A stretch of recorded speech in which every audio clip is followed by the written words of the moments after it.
Ya, itu kan nanti tugasnya ya bagaimanapun tugas dari penyelidik yang sebelumnya melakukan penyelidikan sambil kemudian nanti jaksa penuntut akan lapor kepada pimpinan mereka bagaimana hasil sidang dan kemudian bagaimana untuk bisa mengembangkan. Jangan lupa hukum itu adil, hukum itu harus bermanfaat, hukum itu harus pasti.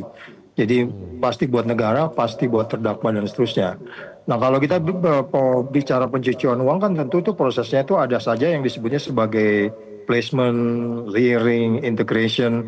Nanti dari proses-proses itu kan yang akan didalami lagi sehingga bisa memastikan bahwa harta yang dimiliki yang sekarang berada di bawah penguasaan seseorang itu bisa dilihat bahwa itu memang hasil dari tindak pidana.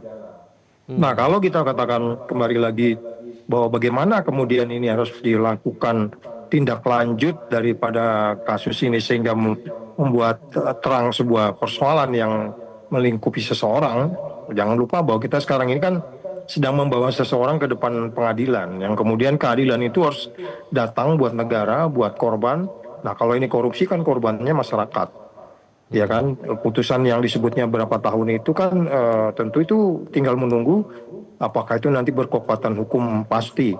Tapi kita nggak bahas itu, yang kita bahas sekarang kan apakah memang ini ada yang disebutnya sebagai tindak pidana pencucian uang. Nah, kalau di PPATK itu tidak ada yang tidak tercatat transaksi besar begitu, kecuali kalau dia bawa uang satu goni, nggak masuk sistem perbankan itu nggak bisa dilihat gitu. Jadi sekali lagi, kalaupun ada untuk membawa ini hukum menjadi lebih pasti, instrumennya sudah ada, dan kemudian sistemnya sudah ada.